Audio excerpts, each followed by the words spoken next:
하나님의 말씀은 마태복음 28장 1절에서 8절 말씀입니다. 안식일이 다 지나고 안식 후 첫날이 되려는 새벽에 막달라 마리아와 다른 마리아가 무덤을 보려고 갔더니 큰 지진이 나며 주의 천사가 하늘로부터 내려와 돌을 굴러내고 그 위에 앉았는데 그 형상이 번개 같고 그 옷은 눈같이 희건을 지키던 자들이 그를 무서워하며 떨며 죽은 사람과 같이 되었더라. 천사가 여자들에게 말하여 이르되 너희는 무서워하지 말라. 십자가에 못 박히신 예수를 너희가 찾는 줄을 내가 아노라. 그가 여기 계시지 않고 그가 말씀하시던 대로 살아나셨느니라. 와서 그가 누우셨던 곳을 보라. 또 빨리 가서 그의 제자들에게 이르되 그가 죽은 자 가운데서 다시 살아나셨고 너희보다 먼저 갈릴리로 가시나니 거기서 너희가 배우리라 하라. 보라, 내가 너희에게 이르러느니라 하거늘. 그 여자들이 무서움과 큰 기쁨으로 빨리 무덤을 떠나 제자들에게 알리려고 다른질 할세. 아멘. 지난 한 주간 동안 인생의 가장 가혹한 시간을 지낸 우리의 이웃들이 있음을 기억하는 것. 고성과 속초에서는 아직도 집에 돌아가지 못하고 그저 구호를 기다리거나 정부에서 무언가 대책을 세워주기를 막연히 기다리고 있는 사람들. 세월호 5주기, 그토록 수많은 날들이 지났음에도 여전히 5년 전 4월 16일에 시간이 멈춰버린 사람들. 그리고 가까이 진주에서는 이유도 없이 불을 지르고 피해서 달아나오는 수많은 사람들을 흉기를 휘둘러 그 많은 사람들이 죽거나 또 다치고, 예기치 않았던 시간에 예기치 않은 방식으로 찾아온 이런 위기 앞에 그저 망연자실할 수밖에 없는 것이 우리 인생이라고 하는 것. 그래서 울고 있는 이들이 있어서 그들에게도 죽음이라고 하는 좌절과 절망을 뛰어넘어서 부활로 우리에게 다가오신 주님 주시는 위로가 함께할 수 있기를, 그리고 우리가 또한 그 일에 우리의 손을 내밀어야 하는 그런 때인 것을 압니다. 오늘 우리가 살아가는 세상이 그렇습니다. 그리고 그 세상 가운데서 보게 되면 우리에게 익숙한 어떤 사건이나 이름을 듣는 즉시 우리에게 어떤 이미지를 떠오르게 합니다. 무궁화 하면 은근과 끈기를 생각하고 그래서 우리나라를 기억합니다. 벚꽃 하면 그런데 사쿠라 하면 뭐랄까 좀 야비한 느낌과 함께 어떤 한 나라를 떠올리게 되죠. 지난 한 주 동안 고난주간 예수 그리스도의 십자가를, 그리고 그야말로 불현듯 찾아온 예수 그리스도의 부활을 묵상하면서 그와 관련된 수많은 사람들, 인물들, 가룟 유다 하면 배신자를, 빌라도 하면 사도신경을 통해서 고백하는 것처럼 예수님을 십자가에 못 박도록 내준 사람, 그래서 로마 총독이라고 하는 엄청난 권력을 가지고 있음에도 불구하고 어딘가 좀 야비하고 자기 이익에 밝은 사람, 베드로 하면 경고를 받았음에도 다굴기 전에 자기 스승을 3번이나 부인한 사람, 뭐 이런 식으로 인상 지어져서 그렇게 기억한다라고 하는 겁니다. 하지만 세상의 그 어느 것도 어떤 사람도 그렇게 하나의 이미지로 고정돼서 나타날 법은 거의 없습니다. 세상은 복잡하고 사람도 복잡하고, 그래서 우리 인간은 영국의 스티븐슨이라고 하는 작가가 쓴 지킬 박사와 하이드라는 소설에 나오는 주인공처럼 두 얼굴의 사나이라고나 할까요? 만사가 다 그런 식이라고 하는 겁니다. 그런데 부활 또는 그 부활을 목격했던 여인들, 그리고 요한복음에 나타나는 도마, 이런 사람들을 떠올리게 되면 우리는 어떤 이미지를 가지고 있나요? 그리고 그 이미지는 오늘 우리에게 있어서는 어떤 이미지로 세상 가운데 보여지고 있습니까? 일단 도마하면 예수님의 제자임에는 틀림없는데 그냥 의심 많은 이라고 하는 수식어가 자동으로 떠오릅니다. 그런데 정말 그럴까요? 참고 본문으로 드린 요한복음 20장에 보게 되면은 부활하신 예수님이 다른 제자들이 있을 때 나타났었는데 도마는 그때 그 자리에 없었습니다. 동료들이 주님이 부활하셨다라고 하는 소식을 전했을 때 우리가 보았다라고 이야기하고 있음에도 불구하고 그런 믿을 수 없었습니다. 그래서 그 상황을 두고 흔히 도마를 일컬을 때 의심 많은 이라고 하는 단어를 덧붙이게 되는데 사실 이 말은 그다지 긍정적인 단어 같아 보이지 않습니다. 의심이 많다라고 하는 것은 사실 잘못하면 불신앙이라고 하는 말과 대치될 수 있는 그런 단어이기도 하기 때문에 그렇습니다. 자, 그러면 우리는 과연 어떻습니까? 예수 그리스도, 우리 주님의 부활과 십자가, 그게 있는 그대로 그야말로 나를 위한 사건으로 믿어지십니까? 세상은 보통 이런 때 합리적이고 논리적인 또는 과학적인 잣대를 들이댑니다. 그러면서 믿어지지 않는 것을, 도대체 납득되지 않는 것을 어떻게 받아들이라고 하냐고. 그렇죠? 결국 그 세상의 논리는 오늘 우리에게 도마가 오히려 합리적인 믿음을 가졌다고 말하고 있는 것처럼 그렇게 들려진다고 하는 겁니다. 그런데 과연 그럴까요? 자, 오늘 본문에 나타난 예수님의 부활 장면을 한번 보십시다. 그리고 과연 그런지 우리 한번 살펴보십시다. 오늘 본문 1절은 이렇게 시작이 됩니다. 안식일이 다 지나고 안식 후 첫날이 되려는 새벽에 막달라 마리아와 다른 마리아가 무덤을 보려고 갔더니, 뭐라고요? 막달라 마리아와 다른 마리아가 무엇을 보려고 갔다고요? 마리아를 비롯한 여인들, 예수님의 시신이라도 수습하기 위해서 그 자리에 왔습니다. 무거운 돌덩이에 짓눌린 듯 그들의 마음은 무거웠을 것입니다. 사흘 만에 다시 살아나리라고 하는 예수님은 분명히 그 말씀을 주셨는데, 그 말씀을 기억해서 믿음으로 온 길이라고 한다면 이들은 기쁨으로 충만했을 것이고 새로운 기대를 가지고 그 자리에 섰을 것입니다. 하지만 이들은 여전히 알지 못하고 믿지 못했기에, 적어도 성경의 기록대로 보면 안식 후 첫날이 되려는 새벽에 무덤에 갔던 이 여인들에게서 예수님의 부활과 관련된 어떤 행동이나 기대 같은 것들은 찾아볼 수가 없다라고 하는 겁니다. 같은 장면을 얘기하고 있는 마가복음 16장을 보면은 예수께 바르기 위하여 향품을 사다 두었다가, 이런 말씀이 나타납니다. 예수님의 죽음과 장례가 너무나 황급하게 이루어졌기 때문에, 그리고 남에게 보이지 않도록 쉬쉬하면서 바로 장례를 치른 것 같은 그런 상황이었기 때문에 시신을 장사하면서 당대의 예법대로 향품이나 기름을 바르지 않았기 때문에 이제라도 그걸 해야 한다는 생각으로 예수님의 무덤으로 다가간 것 같다라고 하는 겁니다. 그러나 여기서 중요한 것은 여하튼 지금 그들이 예수 그리스도가 육신적으로 묻힌 그 무덤에 와 있다라고 하는 것. 비록 지금은 크나큰 아픔과 슬픔, 좌절과 절망 가운데 있었어도 그들의 마음 중심이 지금까지 그랬던 것처럼 예수 그리스도에게로 향하여 있었기 때문에 마무리하는 과정을 통해서라도 그 주님과 함께 하고자 하는 그 마음, 바로 거기에 사건이 있었다라고 하는 거예요. 무덤에 다다랐을 때 그들이 본 것은요, 오늘 본문은 이렇게 얘기를 합니다. 2절입니다. 큰 지진이 나며 주의 천사가 하늘로부터 내려와 돌을 굴려내고 그 위에 앉았는데, 그리고 그 다음에 우리가 너무나 잘 아는 광경이 이어집니다. 무덤을 지키던 경비병들, 그를 무서워하며 곧 주의 천사들을 무서워하며 떨며 죽은 사람과 같이 되었다라고 기록하고 있습니다. 근데 이런 상황이 이 여인들에게도 똑같이 그랬을 것이라고 하는 것을 미루어 짐작할 수 있는 바로 그 부분입니다. 예수님의 부활은 그만큼 당혹스러운 사건입니다. 죽은 자가 살아난다라고 하는 것은 도저히 상상할 수가 없는, 적어도 인간적인 생각과 인간적인 경험으로는 한 번도 있어 본 적이 없었던 그런 사건이었기 때문에. 그런데 같은 내용을 이야기하고 있는 요한복음에 보면 그저 스쳐 지나갈 법한 이야기를 세밀하게 기록하고 있는 것을 발견하게 됩니다. 막달라 마리아가 안식 후 첫날 이른 새벽 주님의 무덤을 찾아갔을 때 무덤 문을 막고 있던 돌문은 이미 굴려져 있었습니다. 마리아는 무덤 밖에 서서 울다가 몸을 굽혀서 무덤 속을 들여다 보았습니다. 그런데 그는 흰옷 입은 천사 둘이 거기에 앉아있는 것을 보았다라고 성경은 기록합니다. 그리고 그 다음으로 지나가는 것 같아 보입니다.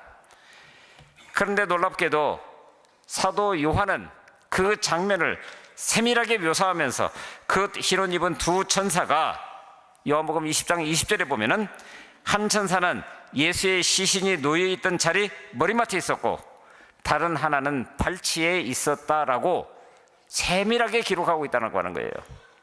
뭔가 의도가 있었겠죠. 자, 어떤 의미에서 그런 이야기를 했을까요? 그런 이야기를 기록하고 있을까요? 그래서 이것을 묵상하고 여러 가지 증거 자료들을 가지고 연구했었던 성서학자인 애덤 해밀턴이라고 하는 분이 있는데, 바로 그 장면은 언약궤를 덮고 있었던 속죄판과 같은 역할을 하고 있었다, 이렇게 기록하고 있습니다.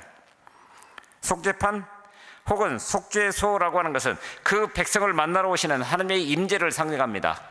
그런데 그 법궤를 통해서 우리가 보고 있는 그 상이 있죠. 법궤가 뚜껑이 닫혀지고 그 위에 뭐가 있습니까?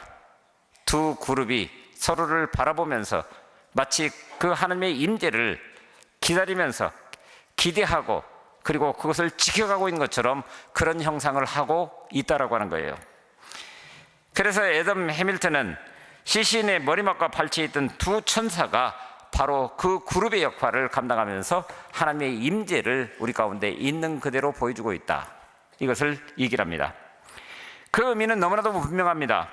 부활하신 주님은 백성들의 죄를 사하는, 그래서 우리에게 구주요 구세주가 되신 동시에 백성들을 만나서 그들에게 길을 제시해주는 임마누엘 하나님으로 우리와 함께 하시는 그분으로 거기 계신다라고 하는 것을 있는 그대로 보여주고 있다.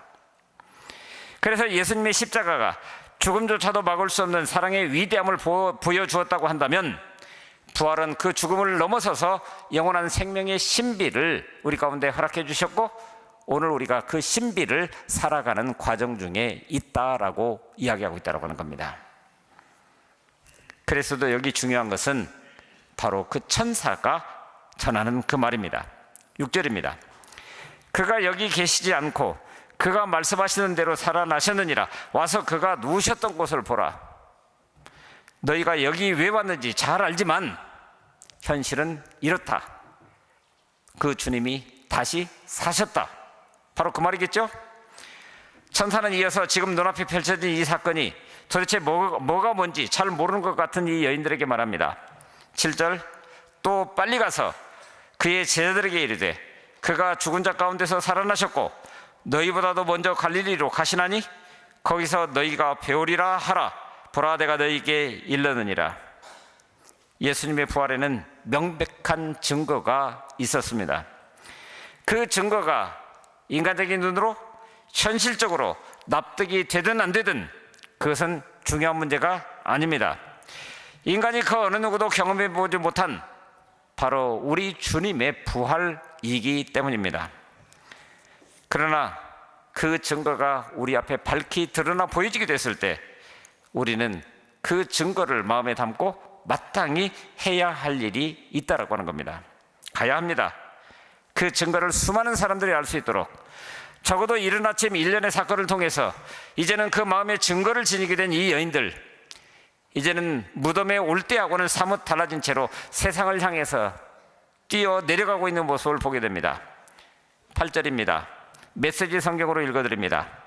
여자들이 크게 놀라고 기쁨에 겨워 한시도 지체하지 않고 무덤을 떠났다.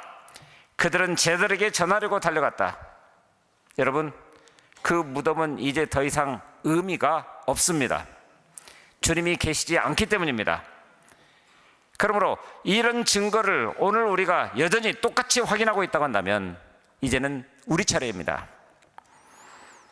지난 15일에 파리 노트르담 대성당 화재로 인해서 700년 유산이 한꺼번에 무너져 내리는 모습을 우리가 보았습니다. 파리의 지행들은, 그 파리에 살고 있는 사람들은 바로 그 노트르담 성당이 자신의 어머니와 같은 역할을 해서 힘들고 어려울 때는 그 성당을 바라보기만 해도 위로를 받았다라고 해서 슬픔에 가득 차 있는 파리 시민들의 그 모습들을 매스컴을 통해서 우리가 보았습니다. 그런데 놀랍게도 그런 와중에도 수많은 보물들을 간직하고 있었던 그 노트르담 대성당 가운데 유독 예수 그리스도의 처절한 고통을 상징하는 가시 면류관과 3개의 스테인드 글라스 중에서도 장미창은 그대로 있는 그대로 보존이 되었다고, 다른 것들은 다 불타버렸는데, 그런데 이것을 지켜보고 있었던 이 땅의 지성이라고 하는 이어령 선생님이 이런 얘기를 합니다. 17일 날 어느 매스컴과 인터뷰를 하면서 파리 노트르담 대성당 화재에도 불구하고 예수의 가시 면류관과 장미창이 남았다. 물질은 불에 타도 예수 그리스도의 고난과 영광이라고 하는 종교적 메시지는 불태워질 수 없다라고 하는 것을 있는 그대로 보여주었다. 이런 얘기를 하면서 그분은 이렇게 얘기합니다. 최악의 불구덩이 속에서도 살아남은 면류관과 장미창처럼 한국 교회도 부활절을 맞아서 재탄생하고 거듭나는 체험이 있어야 한다고. 그분은 말합니다. 예수님이 십자가에 못 박혀 피 흘린 것처럼 한국 교회가 피 흘리는 아픔을 겪지 않고는 세상은 진정한 목소리를, 이 땅을 향한 하나님이 어떤 메시지를 주실지 들을 수가 없다라고 하는 거예요. 기독교는 생명의 공동체이고 날이 갈수록 생명이 위협받는 반생명 시대에 생명을 말할 수 있는 것이 곧 생명을 구워가고 영혼을 살리는 것, 그것은 딱 하나, 이 땅의 교회라고. 예수의 부활은 거듭남, 곧 육체도 정신도 삶의 조건도 다 달라지는 것이라고. 그러므로 세상의 진짜 기적은 부활밖에 없다라고 이야기를 하면서 그는 그 인터뷰를 이렇게 마무리 지었습니다. 슬픔으로 시작한 인간의 삶이 진정한 기쁨으로 할렐루야를 외치며 거듭나는 게 그리스도인의 삶이라고. 그러므로 그리스도인은 이제 그런 삶과 그 세계가 어떤 것인지를 세상을 향해서 있는 그대로 보여줄 수 있어야 된다. 한없이 부끄러웠습니다. 불타버리는 그런 속에서도 상징적으로 이 땅 가운데 남겨주신 하나님의 메시지, 예수 그리스도의 고난을 상징하는 가시 면류관만 온전하게 남았다라고 하는 것, 그리고 세계의 엄청난 스테인드 글라스 중에서 장미창만이 남아있다라고 하는 그것을 통해서 이런 메시지를 읽어낼 수 있는, 그래서 이 땅을 향해서 우리가 무엇을 어떻게 누구에게, 그러므로 2019년 부활을 맞는 오늘 우리 마음의 다짐을 다해서 다시 한번 우리 스스로에게 질문하고 명령할 수 있어야 됩니다. 우리는 무엇을 누구에게 어떻게 전하기 위해서 지금 이 여인들처럼 뛰어 세상을 향해서 나아가시겠습니까? 적어도 믿음을 가졌다는 우리에게 주님의 부활이라는 이 기쁨의 큰 소식은 혼자만 간직하기에는 너무나 엄청난 소식이었기 때문에 그렇습니다. 지난 주간에 읽었던 글 중에 바이올리니스트 박지혜 자매에 관한 이야기가 있었습니다. 지금 그녀가 연주하고 있는 그 바이올린은 세계에 몇 대 있지 않는, 우리 돈으로 따지면 50억이 넘는 엄청난 제품이라고 얘기를 합니다. 그런데 이것을 놀랍게도 독일 정부가 해마다 자매에게 대여해 주는 방식으로 그렇게 빌려줬었는데 얼마 전에 아예 그것을 박지혜 자매의 소유로 바꿔주었다고 합니다. 그 페트루스 과르네리나라고 하는 이 바이올린은 말씀드린 대로 50억이 넘는 엄청난 귀한 바이올린인데 독일 정부는 그때까지 해마다 연주자들을 심사해서 이 값비싼 악기를 무상으로 제공해 주었었는데, 그런데 그렇게 하는 이유가 아주 흥미롭더라는 거예요. 제대로 연주할 수 있는 연주자에게 그 악기를 맡기는 것이 악기를 보존하는 가장 좋은 방법이기 때문에 그랬다라고 하는 겁니다. 1700년대에 제작된 과르네리나, 우리가 잘 알고 있는 스트라디바리우스 같은 것은 그냥 두게 되면은 그냥 뒤틀리고 그냥 망가져버릴 수밖에 없다는, 아무리 습도나 온도를 최적의 상태로 보존한다 할지라도 그것은 절대로 보존될 수 있는 방법이 아니라는 거예요. 악기를 가장 좋은 상태로 유지하는 효과적인 방법은 그 악기를 제대로 연주할 수 있는 연주자에게 맡겨져 있을 때 제대로 보존된다라고 하는 겁니다. 그런데 그 이야기를 읽으면서 오늘 우리가 뭐지? 혹시 하나님 손에 들려진 이 악기 아닐까? 사실 인간이야말로 최고의 악기가 아닙니까? 바이올린 하나가 50억이 넘는다고 한다면 우리는 깜짝 놀라 잡아줄 것입니다. 그러나 인간의 값은요, 예수님의 목숨값입니다. 하나님이 예수님을 십자가에 내어주신 그 까닭이 우리 한 사람의 값이 곧 예수 그리스도의 값이기 때문입니다. 그래서 새벽 기도하는 동안에 어거스틴의 이야기를 인용을 하면서 그런 얘기를 드렸었죠. 이 세상에 단 한 사람, 나 혼자만 남아 있었어도 하나님은 나를 구원하시기 위해서 이 땅에 독생자를 보내주실 거라고. 그런데 가장 신비한 사실은 이 값비싼 악기를 보존하기 위해서 예수님이 아예 그 악기인 오늘 우리 안에 머무르기로 결정하셨다라고 하는 겁니다. 이 값비싼 악기를 누군가 함부로 연주하지 않도록 예수님이 친히 우리 안에서 연주하기로 결정하신 것입니다. 오늘 우리는 이것을 구원이라고 이야기를 합니다. 예수님이 친히 우리를 연주하기 시작하시자 소음과 같은 소리를 내던 악기에서 이제는 나의 음률이 아니라 예수님의 섬률이 흘러나오기 시작합니다.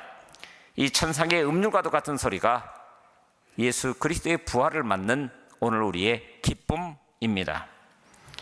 그러므로 바로 이 기쁨이 우리 안에 늘 함께 하시는 임마누엘 하나님의 부활의 그 기쁜 소식이 만방에 울려 퍼질 수 있도록 오늘 우리를 사용하신다라고 하는 거예요. 하지만 이것은 그저 나가서 세상에 선포하는 것으로 그쳐서는 안 됩니다. 이제 우리 자신이 부활하신 주님의 손과 발이 될 수 있어야 하고, 그래서 사도 바울은 우리 몸을 하나님께서 기뻐하시는 거룩한 산 제물로 드리라고, 그게 우리가 드릴 합당한 예배라고. 그러므로 부활의 주님을 믿는 이들, 이제는 언제나 예수 그리스도의 죽음 당하심을 우리 몸에 짊어지는 사람이라고 이야기를 합니다. 그때 비로소 예수의 생명이 우리 몸에 나타나기 때문입니다. 예수의 죽음 당하심을 몸에 짊어진다는 것은 어리석어 보이는 십자가의 길을 묵묵히 뚜벅뚜벅 걸어가겠다라고 하는 우리의 결심이자 다짐일 것입니다. 오늘 우리는 이제 성찬에 참여합니다. 성찬, 바로 예수님의 십자가와 부활을 있는 그대로 오늘 우리에게 보여주는 중요한 상징입니다. 그러므로 이제 이 성찬에 참여하면서 오늘 우리의 삶은 예수 그리스도의 십자가와 부활을 세상에 있는 그대로 선포하는 우리 주님이 부활의 첫 열매가 되셨던 것처럼 이제는 부활의 두 번째, 세 번째, 아니 그 이상의 열매가 되어서 이 세상 가운데 그 부활의 기쁨을 있는 그대로 드러내 보여줘야 할 것입니다. 세상은 그것을 통해서 새로운 소망을 갖고 하늘의 기쁨을 회복하면서 하나님이 오늘 우리에게 어떤 존재인지를 다시 한번 마음에 새기면서 그에 합당한 삶을 마음에 다지게 될 것입니다. 달려가야 합니다. 세상을 향해서 적어도 믿음에 가졌다라고 하는, 적어도 우리라고 한다면 이 기쁜 소식 혼자만 간직하기에는 너무나 엄청난 소식이기 때문에 그렇습니다.